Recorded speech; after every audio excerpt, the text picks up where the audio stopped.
1981년 2월 초 어느 날 새벽, 김 목사야, 너는 계시록과 종말론을 자세히 연구하여 그것을 전하라는 하나님의 음성을 듣고 단잠에서 일어났던 때에 흥분 감격, 하나님의 음성을 생생하게 들었다는 흥분과 설렘으로 노스캐롤라이나 군부대 시골 오솔길로 차를 몰고 새벽 기도를 가면서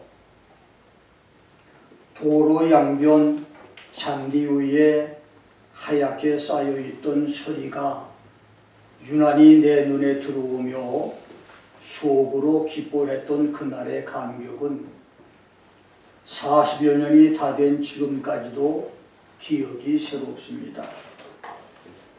놀랍게도 나는 그해 4월과 7월에 똑같은 하나님의 음성을 3번이나 반복해서 듣게 됐는데 3개월 간격으로 똑같은 하나님의 음성을 3번이나 들은 것은 1969년 말에서 70년 초에 걸쳐서 하나님의 음성과 계시를 본 것이 첫 번째고 그것이 두 번째였는데, 두 번의 하나님 계시를 연상하면서 생각했던 그 당시 나의 생각은 계시록과 종말론을 연구해서 가르치고 설교하면 교회가 놀랍게 부흥이 되고 나는 목회에 성공한 유명한 목사가 될 것이라는 것이었는데,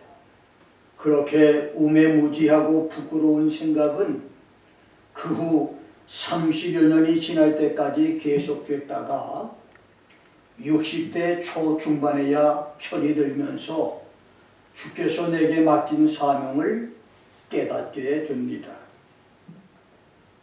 미국에서도 시골 벽촌인 노스캐롤라이나 변두리 군부대 도시 스프링 레이크에서 하나님의 음성을 들은 이후 28년 동안 나는 천여 번의 계시록 통독과 수많은 계시록 주석과 종말론 책들을 섭렵하고 준비해 2008년에 계시록 강해 박모선 목시를 출판했고, 내가 인도하던 2012년 1월 기도원 집회에서 김 목사가 계시록을 더 많이 읽으면 이제까지 깨닫지 못했던 많은 비밀을 알게 해주겠다는 입신성도의 계시 예언을 듣고 지난 10여 년 동안에 4천여 권을 더 읽었는데, 주님은 약속대로 과거 30년 동안에 깨달은 것보다 지난 10여 년에 더 깊고 넓고 더 높고 더 많은 계시록 비밀을 알게 해주셨습니다. 그래서 지금은 계시록을 하루 2번씩 매일 통독하고 묵상을 하는데, 읽을 때마다 깨닫는 축복을 더해 주심에 감사를 하고 있습니다. 하나님은 홍수 심판을 예고하시면서 노아에게 방주의 크기와 제조 방법을 알려주시고 홍수 심판은 120년 후에 있을 것이라고 말씀하셨습니다. 노아는 방주 제조를 명령받았을 때 그 큰 배에 최소한 수천 명은 탈 것이라고 하는 꿈에 부풀어 있었을 것입니다. 그래서 천문학적인 돈을 들여서 네피림 거인들과 손재주 좋은 일꾼들을 고용해서 거대한 토목 공사를 시작했고, 20년을 단축해서 100년도 되기 전에 지구촌 최대의 배를 제조했습니다.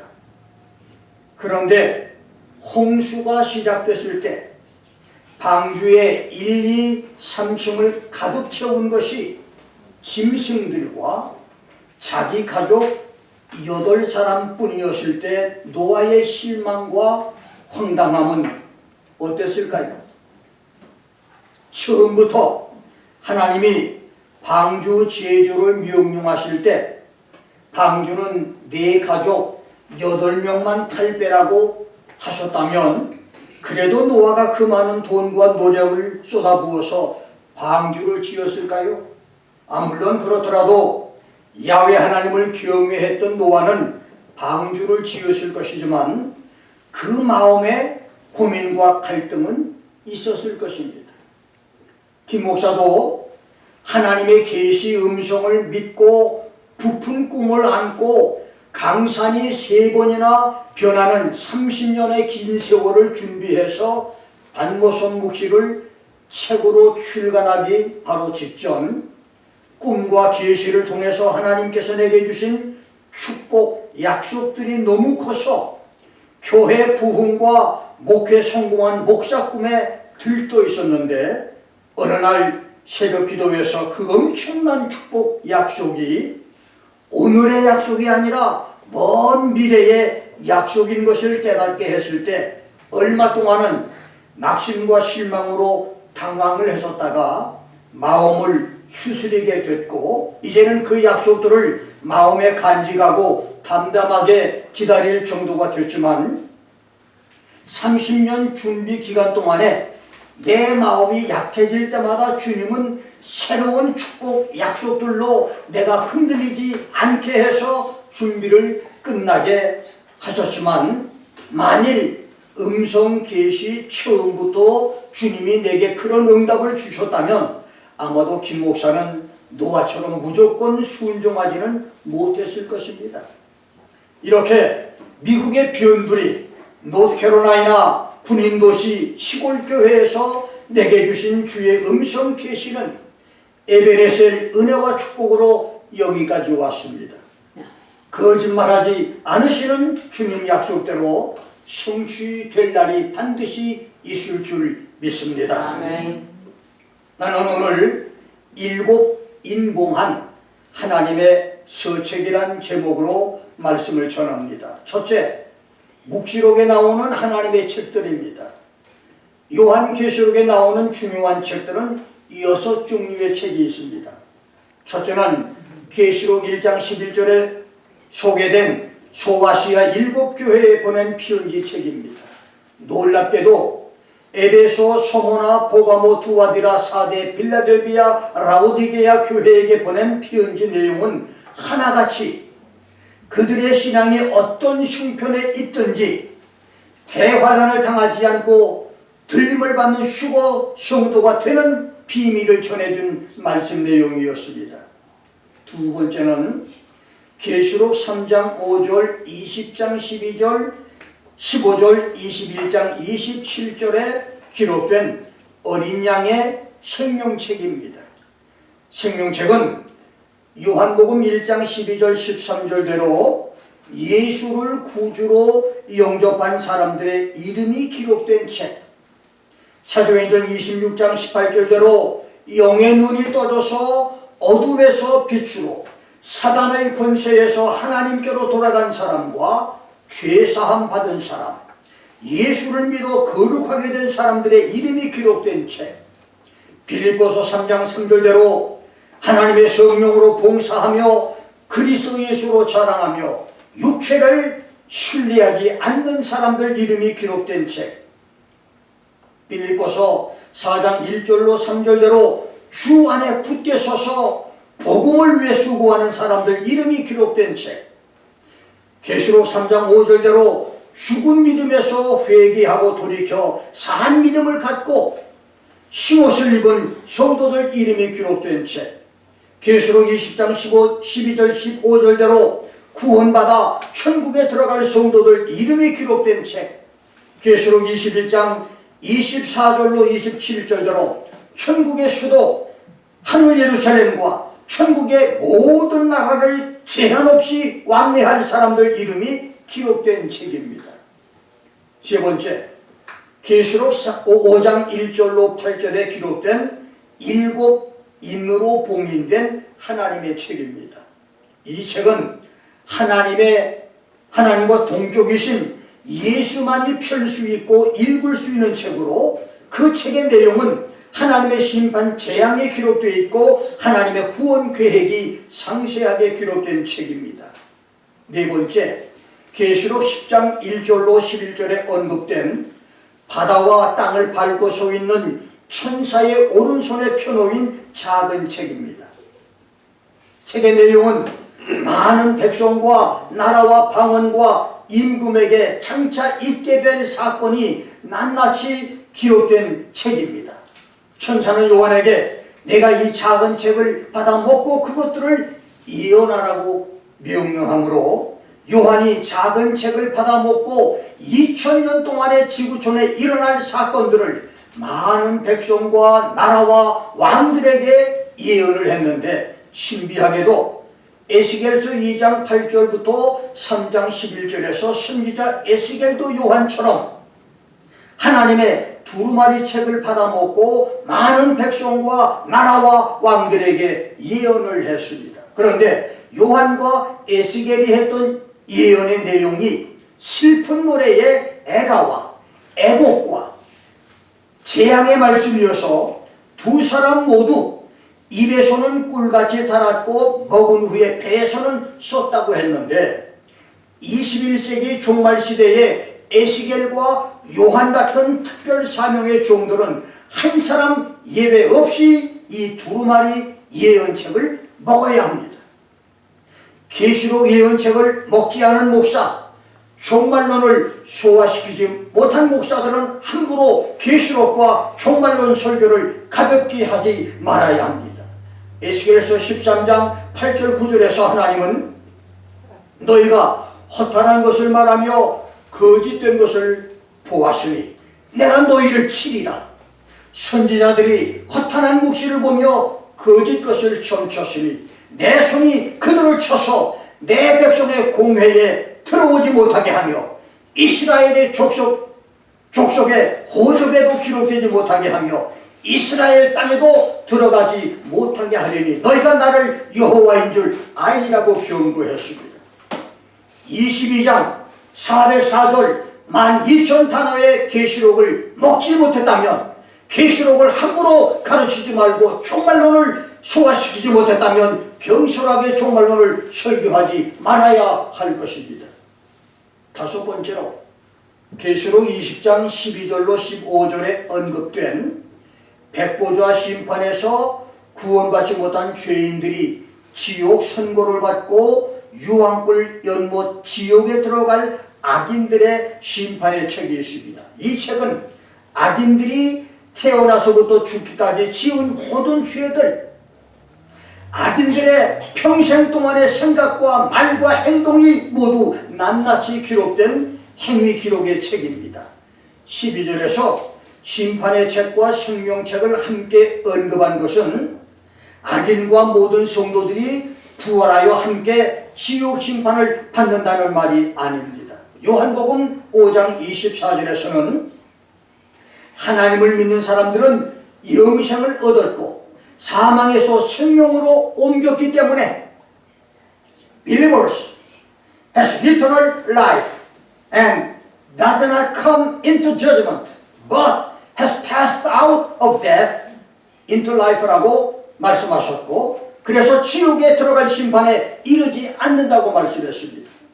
고린도전서 15장 51절 52절, 데살로니가전서 4장 16, 17절대로 예수 공중 재림 때에 하나님과 예수를 믿고 죽은 성도들은 무덤에서 부활해 하늘로 올라가고 살아있는 성도들은 산채로 휴고 승천할 것이며, 계시록 6장 9절로 11절, 7장 13절로 17절, 15장 2절로 4절, 18장 20절, 20장 4절대로 7년 대환란에서 순교한 성도들은 부활의 영광으로 하늘나라에 들어가거나 천년왕국에서 부활하여 예수님과 함께 세상 통치자로 왕노릇을 할 것입니다. 그래서 백보자 심판에서 생명책에 언급된 것은 대환란에서 적그리스도의 박해 없이 병사나 전사나 아사나 천재지변의 죽은 자나 자연사한 성도들이 생명책에 기록된 대로 천국에 들어갈 것을 가리킨 말씀이거나, 만에 하나 지옥에 들어갈 죄인들 속에 생명책에 기록된 천국 백성이 섞이지 않게 하려는 배려의 말씀일 가능성이 있습니다. 여섯 번째는 계시록 22장 7절과 9절과 10절과 18절 19절에서 5번이나 언급된 계시록 묵시책입니다. 이 계시록 책은 읽고 듣고 지키기만 해도 복을 받는 책이고, 종말의 때가 가까울수록 인봉하지 말고 더 많이 가르치고 전해야 할 책이며, 이 책의 말씀에서 하나라도 더 한다면 If any man adds to them, 계시록 2장 5절에서 22장 5절까지 계시록에 기록된 32가지의 재앙이 그에게 더해질 정도로 중대한 책이고, 만일 계시록 묵시 예언 말씀에서 하나라도 빼거나 삭제하면 If any man takes away from the words of the book of this prophecy, 생명나무와 거룩한 성 하늘 예루살렘의 삼위함을 제하여 버리는, 휴거에서 제외되는 저주가 내릴 정도로 중요한 책입니다. 이렇게 요한계시록에는 하나같이 중요한 7편지의 책과 생명책과 7 인봉한 하나님의 서책과 천사 오른손에 펼쳐진 작은 두루마리 책과 악인들의 심판의 책과 계시록 묵시책이 있습니다. 두 번째는 7 인으로 봉인된 하나님의 서책입니다.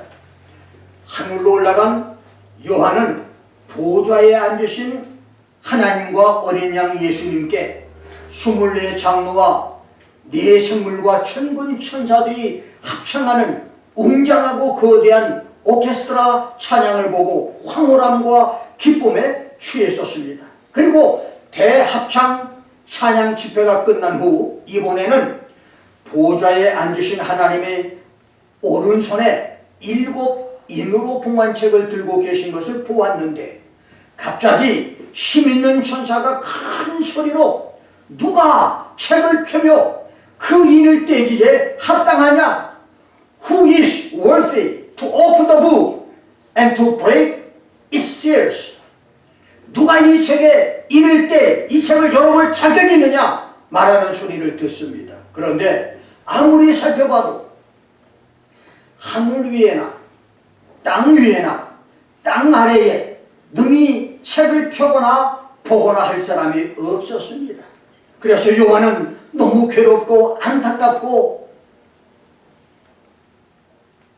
답답해서 크게 통곡을 하며 슬프게 울었는데, 여기 울었다는 말에 에클라이오는 비분간계해서 비참하게 계속 울었다는 말입니다. 이렇게 울고 있을 때에 24 장로 중 한 사람이 울지 말라, 유대지파의 사자 다윗의 뿌리가 이겼으니 그가 이 책과 그 7 인을 떼실 것이라고 말하므로 울음을 그치고 쳐다보니 보좌에서 일어나신 어린 양이 하나님께 가까이 걸어가 하나님 오른손에 책을 취하십니다.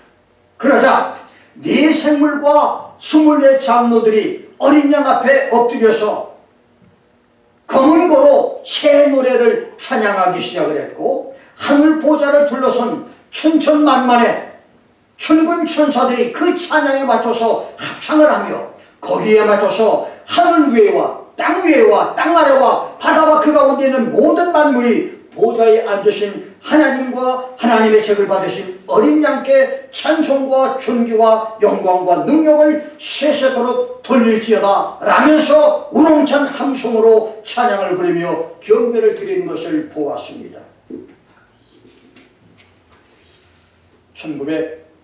1980년대 초중반 조지아주 아틀란타의 길목 좋은 상가마다 중국 식당들이 들어서던 때가 있었는데, 중국 요리사였던 교인 한 사람이 목사님, 요즘 아틀란타에 중국 식당이 많아지는 것은 홍콩이나 한국, 말레이시아, 영국, 독일에서 중국 식당을 하던 화교들이 대사관 직원과 뒷거래를 하고 누구도 손대지 못하는 대사관 직인이 찍힌 외교 행랑에 수십만, 수백만 달러 현찰을 넣어서 불법으로 외화를 반출해서 식당을 차리는 것이라고 하는 말을 알려준 적이 있습니다.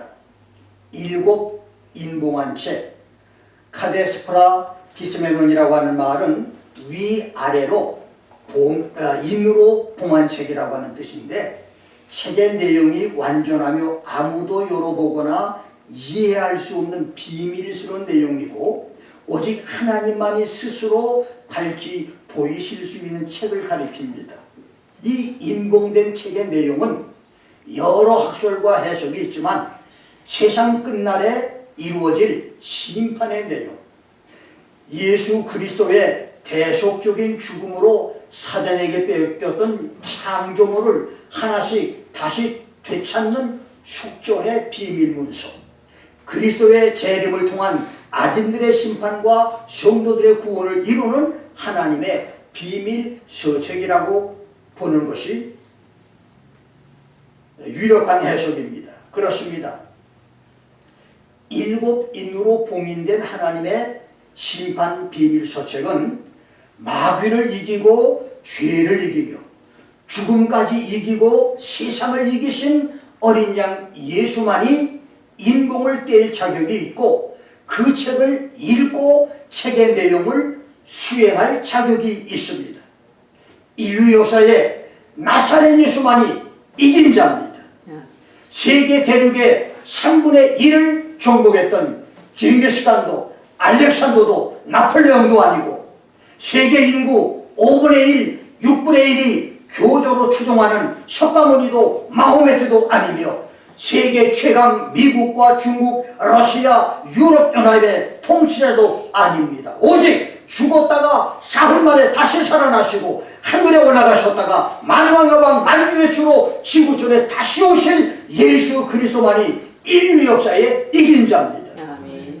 그런데도 예수 외에 다른 것으로도 구원이 있다고 하는 목사들, 종교 지도자들과 그런 무리들과 종교연합을 시도한 사이비들은 요한일서 4장 1절로 3절대로 적그리스도의 영으로 삼아진 적그리스도와 거짓 선지자들입니다. 그런 목사 교회가 크게 부흥을 하고 사람들이 구름대처럼 모여든다 할지라도 그들은 구원이 없는 적그리스도와 거짓 선지자이고 그런 교인에게는 구원이 있을 수가 없습니다. 봉인된 하나님의 책에 인을 떼시고 그 책을 읽고 그 책의 내용대로 세상을 심판하시는 그리스도만을 섬기고 사랑하는 성도들이 되시기를 주의 이름으로 축원합니다. 세 번째, 히브리인의 3대 속전입니다. 구약의 히브리인들에게는 노예와 아내와 토지의 속전, 3가지 속전이 있었습니다. 어떤 사람이 돈을 꾸고 빚을 갚을 수 없을 때 채무자는 채권자에게 종이나 노예로 팔려가 6년을 섬기고 7년째에 자유를 얻을 수 있는데 중도에 돈을 많이 벌어서 충분한 배상금을 갚거나 가까운 친척이 빚을 갚아주면 자유를 얻는데 이것이 종과 노예의 속전이고, 자식이 없이 남편이 죽으면 형제 중 한 사람이 형수와 계대 결혼을 해서 자식을 낳아주고 형의 혈통을 이어주는 것이 아내의 속전이며, 땅을 팔았을 때 50년 주기에 10년에 땅을 돌려받는 토지의 속전인데, 10년 전이라도 충분한 돈이 생기면 언제라도 땅값을 지불하고 되찾을 수가 있었고, 돈 많은 근족이 빚을 갚아주면 땅을 되찾을 수가 있었습니다. 히브리 사람들이 땅을 매매할 때 2개의 양피지 두루마리 책에 계약서를 기록했는데, 계약서 원본은 계약 조항을 기록할 때마다 인장을 찍어 봉투에 넣고 인봉한 후에 성전 문서 창고에 안전하게 보관해 두고 계약서 사본은 계약 조항을 위조하지 못하게 펼쳐진 채 성전 서류 심사대에 비치해서 여러 사람이 읽을 수 있게 했습니다. 그러다가 토지 원주인이 토지를 무르고 싶을 때는 먼저 토지 속전을 해주는 근족과 함께 성전 서류 심사대에 펼쳐진 계약서 사본을 자세히 읽고 제사장에게 인봉된 계약서 원본을 가져오도록 요구합니다.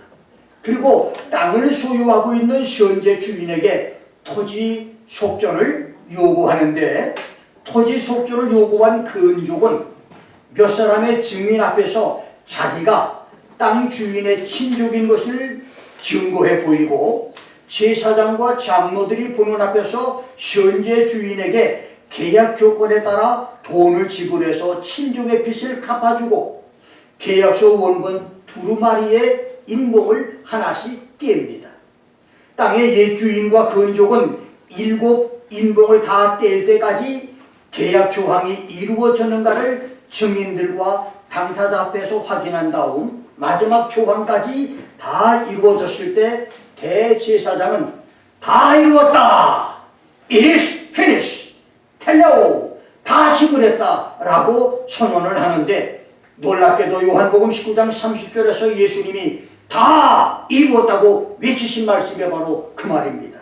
그래서 예수 십자가의 죽으심은 마귀에게 진 빚을 다 지불한 속전의 사건입니다. 다 이루었다는 제사장의 선언과 함께 현주인과 옛주인과의 매매 계약은 끝나고 토지 주인이 다시 바뀌어서 계약서 두루마리를 완전히 불태워 버리듯 다 이루신 예수님의 죽음은 아내의 속전인 예수의 신부 신약 성도의 휴거로 성취될 것이고, 종과 노예의 속전은 하나님의 자녀들이 죄의 속박에서 자유를 얻는 것과 부활하여 영생을 얻을 것으로 성취될 것이며, 마지막 토지의 속전은 예수께서 7 인봉한 책을 떼시는 7년 대환란, 7 인재앙에서 7 나팔재앙과 7 대접재앙이 끝남과 동시에 성취될 것입니다. 종과 노예의 속전으로 사단 마귀와 죄, 질병과 저주, 마약과 악의 습관에서 자유를 얻고, 아내의 속전으로 공중으로 들림받는 휴의 축복을 받으며, 토지의 속전으로 예전의 땅이 불에 타 없어지고 땅이 새롭게 된 천년왕국의 축복을 받는 성도들이 되기를 주의 이름으로 축원합니다. 마지막 4번째로 예수께서 7 일을 떼실 때입니다. 계시록 22장에서 6장, 8장, 9장, 13장, 16장의 6장은 예수님이 7 인봉한 하나님의 책 7인을 떼실 때 일어날 사건이고, 10장, 11장, 12장, 15장, 17장, 18장의 6장은 7인을 떼실 때 중간중간에 있게 될 삽입계시, 막간계시들입니다. 24 장로 중 한 사람의 선언처럼 7인으로 봉인된 하나님의 책은 예수님께서 봉인을 떼셨습니다. 첫째 인을 떼실 때에 평화의 인물로 위장한 적그리스도가 나타나고, 둘째 인을 떼실 때 지구촌 여러 지역에서 전쟁이 날 것이며, 셋째 인을 떼실 때 전쟁 후유증으로 극심한 기근과 경제 공황으로 처처에 굶어 죽는 사람들이 생기고, 넷째 인을 떼실 때 칼의 전쟁과 흉년의 기근, 사망의 온욕과 땅의 짐승인 짐승 같은 포악한 통치자들로 인해 지구촌의 25% 4분의 1이 죽임을 당하며, 다섯째 인을 떼실 때 세계 도처에서 복음을 위해 죽는 수많은 순교자들이 생기고, 여섯째 인을 떼실 때 거대한 지진으로 하늘의 태양이 검게 되고 달이 피의 빛깔로 변하며 하늘의 혹성별들이 땅에 떨어지면서 해일과 쓰나미로 산과 섬들이 제자리에서 옮겨지는 지각 변동이 일어납니다.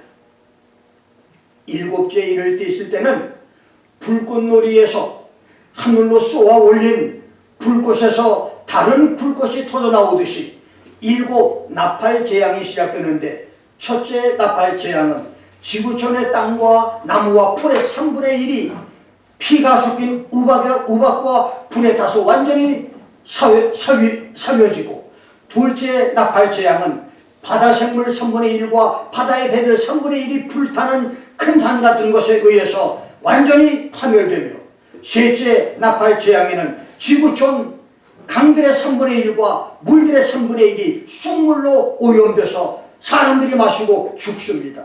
넷째 나팔 재앙에는 해와 달과 별의 3분의 1이 어두워져서 빛을 잃게 되고, 다섯째 나팔 재앙에는 거대한 혹성이 지구에 떨어지면서 화산 폭발과 함께 지하 무조갱이 열리고 4,000년 이상 무조갱 불 속에 있었던 아바돈 메뚜기 귀신이 지상에 나오게 되며, 여섯째 나팔 재앙에는 지구 인구 5분의 1을 자랑하는 중국이 2억의 군대로 지구 인구 3분의 1을 죽이는 대재앙을 가져오게 됩니다.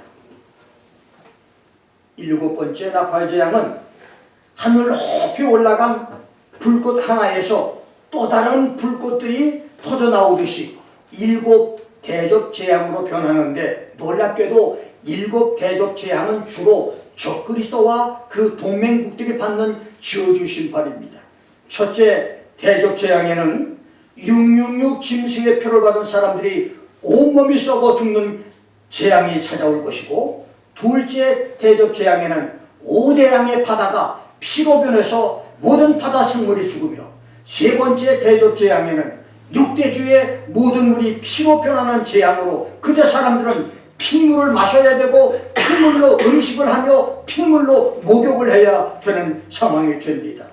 넷째 대접 재앙은 지구촌 오존층이 완전히 파괴돼서 뜨거운 태양열로 세계 도처의 사람들이 불에 타 죽으며, 다섯째 대접 재앙은 적그리스도의 나라들이 흑암으로 어두워지고 사람들이 아픈 것과 각종 암의 종기로 인해서 혀를 깨물며 절규하면서 하나님을 원망하며 죽어갈 것입니다. 여섯째 대접 재앙에는 지구촌 동서양 군대가 아마겟돈 전쟁을 위해서 유프라테 강변 평야로 모여들고, 일곱째 대접 재앙에는 세계에 산재한 적그리스도 나라들이 파멸되고 지구촌의 섬들과 산들이 흔적도 없이 사라지며 음료 바벨론 로마 교황청 캐토릭이 패망하고 마지막으로 적그리스도가 파멸을 당합니다. 이것이 예수님께서 일곱 인을 떼실 때 7년 동안의 지구촌에 임할 파멸 심판인 것입니다. 제사장이 일곱째 인을 떼시면서 계약서 사본과 원본을 불태워 없애고 다 이루었다고 외치듯이, 예수님께서 일곱 인을 떼실 때 마귀에게 소유권이 넘어갔던 죄와 저주로 오염된 지구촌, 6,000년 동안 사단의 문명으로 찌들었고 오염됐던 지구촌은 하나님의 불로 펴고 소독되고 다 이루었다 외치시고 난 다음 예수님은 지상의 나라 천년왕국을 세우실 것입니다. 그래서 더러운 오물이 흐르던 청계천 시궁창을 파괴해 없애버리고, 1급 청정수가 흐르고 고기들이 살며 꽃이 피는 새롭고 아름다운 청계천을 만들었으며, 자갈과 모래로 뒤덮였던 갈대밭을 엎어버리고 강남 신도시를 만들어 새로운 서울을 만들었으며, 삼도동 달동네 후진도시를 다 파괴해야만 새로운 현대도시를 만들듯, 그리고 홍수로 오염된 지구촌을 뒤집어 엎어서 노아에게 새로운 문명세계를 시작해 하셨듯이, 죄와 저주로 더러워진 현재의 지구촌은 하나님의 일곱인을 떼시는 예수님의 손길을 통해서 완전히 파멸되어야만 새로운 천년국가 예수님의 나라가 만들어질 것입니다. 예수님이 하나님의 책을 펼치시고 일곱 인을 떼시는 그날은 7년 개발난이 시작되는 날입니다. 그 7년 동안에 지구촌은 하늘과 땅과 바다와 바다 아래까지 철저하게 파멸됩니다. 전쟁 위협과 생활 위협을 느끼는 홍콩 부자들이 미국, 캐나다, 호주로 미리 이민을 가고 세계의 부자들과 한국의 가진자들이 자녀들을 해외로 유학 보내고 재산을 미리 빼돌리듯 예수님이 7인을 되시는 7년 대환란을 도피게 하시는 것이 성도의 수고인 것입니다. 그날의 지구촌 전쟁과 파멸을 미리 피할 수 있는 수고 성도가 되기를 주의 이름으로 축원합니다. 어느 날 필라델피아의 아주 작은 삼류 호텔에 매우 피곤하게 보이는 노 부부가 찾아왔습니다. 노 신사는 젊은 호텔 지배인에게 젊은이 제발 방이 없다고 말하지 말아줘. 내 아내와 나는 머물 곳을 찾기 위해서 이 도시를 온종일 헤매고 다녔어. 우리는 이 도시에서 이렇게 큰 모임이 있는 줄을 몰랐었어. 평소에 투숙했던 호텔들은 10,000원이고 우리 부부는 지쳐서 더 이상 한 발짝도 움직일 수가 없어. 그리고 시간이 너무 늦었어. 제발 우리에게 출방이 없다고 말하지 마시오. 젊은 매니저는 노 부부를 한참 바라보다가 글쎄요, 제 방을 제외하고는 여기도 빈 방이 없습니다. 저는 낮에 자고 밤에 일을 합니다. 제 방이 다른 방처럼 훌륭하진 않지만 깨끗하기는 하는데 어떠세요? 오늘 밤 제 손님이 돼 주신다면 기쁘겠습니다. 라고 대답을 합니다.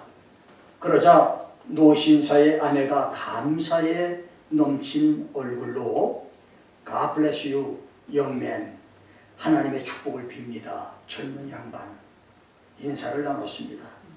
다음날 아침 식당에 나온 노 부부는 웨이터를 젊은 지배인에게 보내서 매우 중요한 일로 만나보고 싶다고 하는 전가를 보냅니다. 노 부부를 만난 젊은이는 지난밤에 잠자리가 불편하지 않았느냐고 물었습니다. 그러자 노 부부는 매우 정중하게 감사를 표시합니다. 그리고 젊은 지배인에게 놀랄 정도의 제안을 합니다. 당신은 이런 삼류 호텔에 있기에는 너무 아까운 사람이다. 나를 위해 뉴욕에다가 크고 아름답고 호화로운 호텔을 지어 그 호텔 총 지배인이 돼주지 않겠느냐? 젊은 지배인은 무슨 말을 해야 될지 몰랐습니다. 그는 지난밤 잠자리가 불편해서 노 부부의 정신에 무언가 심상치 않은 이상한 일이 생긴 것이라 생각을 했습니다. 그래서 그들의 감정을 자극시키지 않는 것이 좋겠다고 생각한 젊은이는 더듬거리면서 그거 참 훌륭한 생각이라고 대답을 합니다. 그러자 노 신사는 매우 만족해하면서 명함을 내주며 말하기를 내 이름은 존 제이콥 아스토리라고 하는 소개를 합니다. 노 신사는 당대의 세계적인 갑부였었습니다. 이렇게 해서 월드프 아스토리아 호텔이 지어지게 됐고 자기 방을 내줬던 삼류 호텔 매니저 지배인은 일약 이 세상에서 가장 유명한 호텔의 경영인이 됐습니다. 1976년 뉴욕의 47층짜리 월돌프 아스토리아 호텔은 객실 1900개에 연간 75만 명을 수용하는 세계적인 호텔로 지어진 후 지금까지 많은 사람에게 사랑을 받고 있습니다. 주님 안에서